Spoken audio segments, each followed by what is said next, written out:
So we're diving into some pretty intense stuff today. Yeah. You know, a lot of you guys have been asking about covert contracts in marriage and how to kind of see them and maybe even rework them a little Yeah, bit. Exactly. especially from like a red pill perspective. Right, exactly. So we found this book that's been making the rounds, and it really digs into all of that. It gets pretty deep into how marriage, Yeah. you know, as we know it today, might not be what we've always thought it was. Yeah, it's like he straight up calls it a trap in the first chapter, the marriage trap. I mean, he doesn't pull any punches. No, he doesn't. And you know what? I think that's why it's resonating with so many guys. He's not sugarcoating anything. He's laying it all out there. Yeah, for sure. And he starts with this story about Sarah, this like high-powered marketing executive who ends up divorcing her husband at 30. He was a school teacher. Yeah, and he uses that story to introduce this whole concept of hypergamy.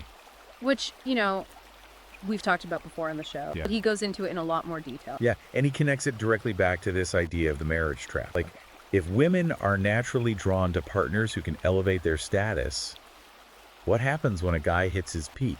Or maybe things aren't going so well. Right. He's basically saying that men are walking into the system where they could end up financially devastated, and there's not much protection for them if things go south. It's not just about finances either. Yeah. He gets into the emotional side of things too, what he calls emotional terrorism. Oh, yeah. That was a heavy chapter. He talks about how some women use tactics like guilt tripping, the silent treatment, all that stuff Right. to manipulate and control their partner. And he has this crazy story about a guy named Mark who was constantly being hit with these guilt trips from his girlfriend. Yeah. It was like nonstop. Yeah. And he uses that story to illustrate how damaging that kind of behavior can be. And the thing is, he argues that men are way less likely to report this kind of abuse because of, you know, societal pressure. The whole man up thing. But yeah, like men are supposed to just suck it up and deal with it. Yeah. Which honestly is pretty messed up. Totally. And he actually cites some research that shows that like 1 in 7 men experience severe emotional abuse from a partner.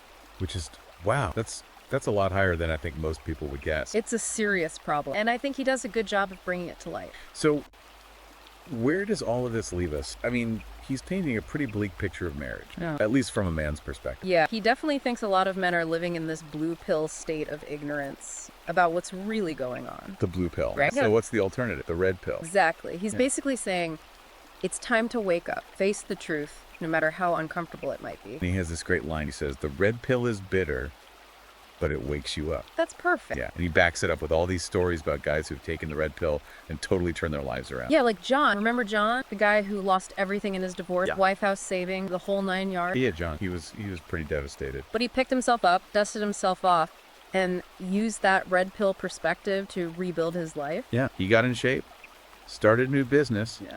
and eventually found a partner who actually respected him. It's a classic comeback story. It really is. And I think it gives guys hope that even if things are tough right now, it's not the end of the story. Exactly. It's just the beginning of a new chapter. And that's where I think this whole idea of becoming alpha comes in, Yeah. you know? It's like, once you take that red pill, what do you do next? Yeah, because that term gets thrown around a lot, alpha. Mhm. And it doesn't always have the best connotation. Right, exactly. But the author is careful to distinguish between, like, the caricature of an alpha, you know, Yeah. the arrogant jerk, versus what he sees as the true alpha male. So what's his definition? For him, it's about embodying confidence, leadership, having a strong sense of purpose. He even talks about this phoenix The effect. Phoenix effect. Yeah, like rising from the ashes of hardship, stronger and wiser. It's a pretty powerful image. It is. And he actually gives a lot of practical advice on how to cultivate these alpha traits. Right. Like, he's a big advocate for physical fitness. Oh, yeah, huge. But it's not just about looking good. No, I get that. It's about the discipline, the Yeah. mental toughness. Exactly. It's about building resilience, pushing your limits, proving to yourself that you can overcome challenges. And he doesn't stop there. He also talks about male solidarity, finding your tribe. Big time. He says it's crucial to surround yourself with men who are on the same path, who understand what you're going through, who can support you and hold you accountable. Did he have any specific suggestions for how to find those kinds of connections? Because I think that's something a lot of guys struggle with. Yeah, for sure. He talks about joining groups or clubs that align with your interests, whether it's martial arts entrepreneurship, even just a men's book club. I love that. Just getting together with other guys who are actively working on self-improvement. Exactly. Iron sharpens iron. Absolutely. Yeah. And speaking of sharpening your skills, he also dives deep into this concept of frame control, which I'll admit I was a little fuzzy on at first. Yeah, it's definitely one of those red pill concepts that can be a bit hard to grasp, but once you get it, it's like, whoa! So break it down for me. What is frame control? Okay, so basically, frame is about the underlying context or perspective that shapes an interaction. Okay, that makes sense. And the person who controls the frame They're the ones dictating the terms of engagement, so to speak. So, how does this apply to relationships? Because it sounds like it could be pretty easily misused. Oh yeah, for sure. But the author is very clear that frame control is not about manipulation or dominance. Okay, good, because that's what I was thinking. It's more about being grounded in your values, knowing your boundaries, and not letting yourself get pulled into other people's dramas or emotional games. So it's about staying centered, not getting reactive. Exactly. He tells the story about a guy who lost his wife's respect because he was always seeking her approval, trying to please her all the time. Oh, I can see how that would backfire. Big time. By doing that, he gave away his frame and ended up looking weak and insecure. That's a perfect example of how losing your frame can really hurt you in a relationship. So how do you actually build and maintain a strong frame? Well, he gives a lot of practical advice on this, but I think it starts with self-awareness, Yeah. understanding your values, your needs, what you're willing to tolerate. Right, knowing yourself. Yeah, and then from there, it's about communicating clearly and assertively, not being afraid to say no, and not getting sucked into arguments or emotional spirals that you don't want to be a part of. It's like you're creating this force field around yourself, protecting your energy. Exactly. And this ties into what he says about the double bind that men face. The double bind. Yeah. Yeah. He talks about how society expects men to be both strong and sensitive, assertive but accommodating. It's this impossible balancing act. And it leaves a lot of guys feeling confused and frustrated, for sure. And his solution is to maintain your frame, to know who you are and what you stand for, no matter what anyone else says. That's powerful. I bet that resonates with a lot of men out there. I think so. Yeah. But, he doesn't shy away from the more, let's say, tactical aspects of attraction either. Oh yeah, he gets into that too. Oh yeah, he goes deep. Breaks down what women find attractive from both a biological and a psychological perspective. I'm curious to hear what he has to say, because that can be a bit of a minefield. He doesn't sugarcoat anything. He talks about physical attractiveness, being fit and healthy. He even gets into fashion and grooming. Really? Fashion and grooming? Yeah, he says guys shouldn't underestimate the power of presenting themselves well. That's probably good advice for a lot of us. Probably.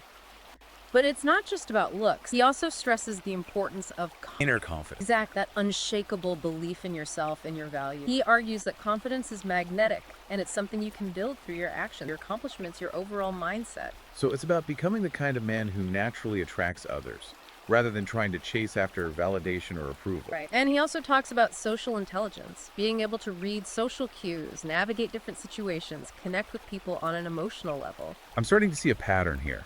It's like all these different pieces, fitness frame, control social intelligence, they all fit together to create this overall aura of strength, confidence, attractiveness. That's a great way to put it. He's essentially laying out a blueprint for becoming the best version of yourself. Not just to attract women, but to succeed in all areas of life. Exactly. And the book also gets in some pretty controversial territory when it comes to the future of masculinity. Oh yeah, he doesn't shy away from that, the whole gender war thing. Not at all. He argues that men are facing a crisis of identity in the modern world. I think a lot of guys would agree with that. I think so too.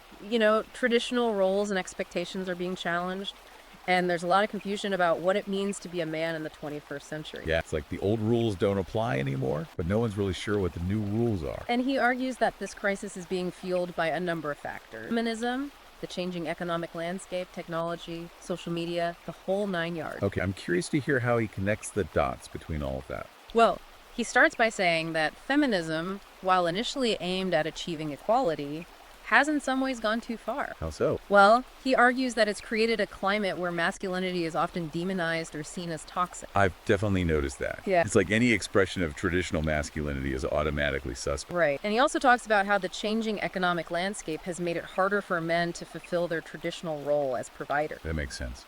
With more women in the workforce, men are facing more competition, and it can feel like their value is being diminished. Exactly. And then you add in the influence of technology and social media. Which is huge these days. Massive. And he argues that it's creating this culture of instant gratification, superficiality, and a disconnect from real-world interaction. It's like we're constantly bombarded with these unrealistic images of success and happiness. Right, and it's hard not to compare yourself and come up short. So where does he see all of this heading? Does he offer any solutions for navigating this gender war and reclaiming a sense of masculinity in the modern world? He definitely doesn't sugarcoat the challenge, but he does offer a lot of hope and practical advice. He believes that men need to wake up to the realities of the world they're living in and start taking action Taking action to do what? to reclaim their power and purpose.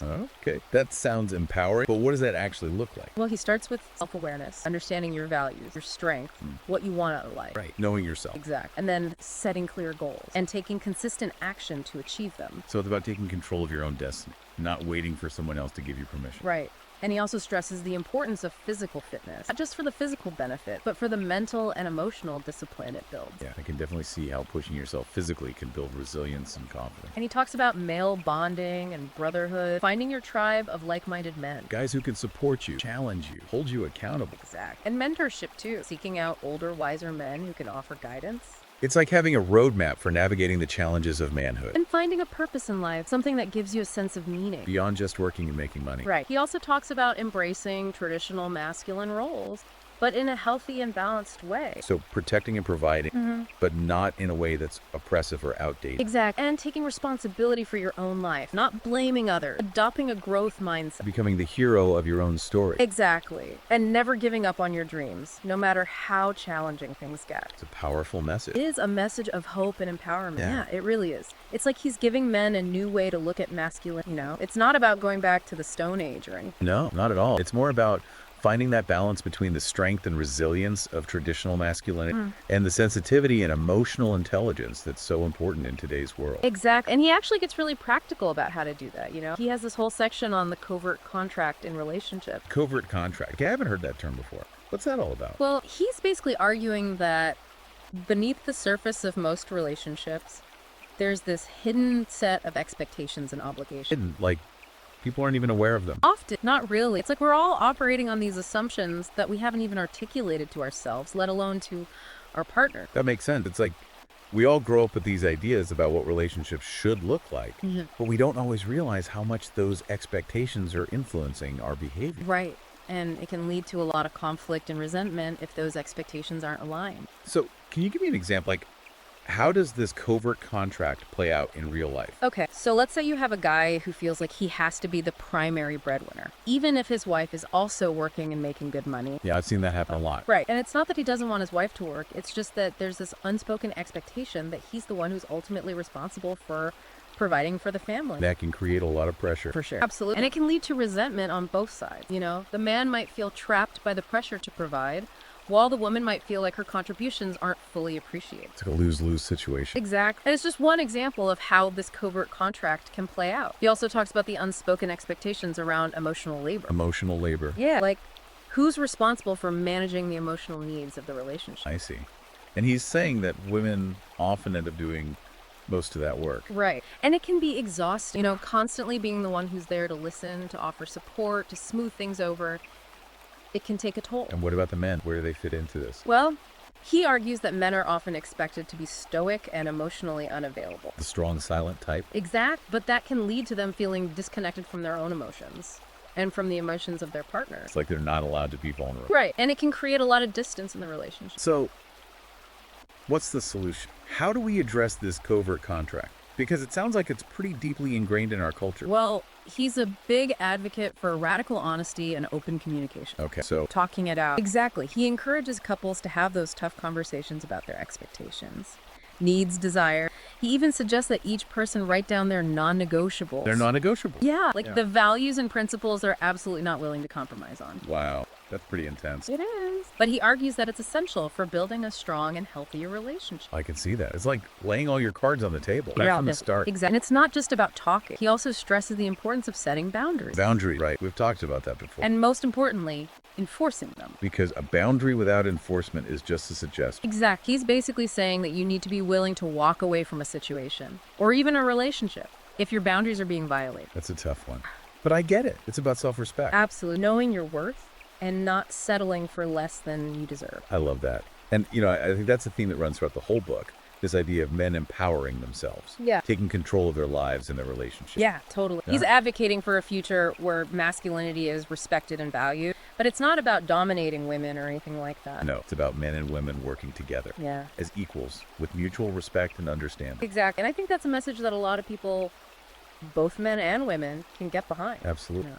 Well, this has been an amazing deep dive. Really eye-opening. I agree. A lot to think about. For sure. And for anyone who wants to learn more, I highly recommend checking out the full book. You can find it on Amazon Kindle and Google Play Books. All right, so we've covered a lot of ground today, from hypergamy and emotional manipulation to frame control and the covert contract. And the importance of male solidarity, Yes. self-improvement, and finding your purpose. We've really gone deep, and we hope you found it valuable. We'll be back next week with another deep dive. So make sure you subscribe to the channel and hit that notification bell so you don't miss it. Until then, keep those red pills handy and keep striving to become the best version of yourself. We'll see you next time.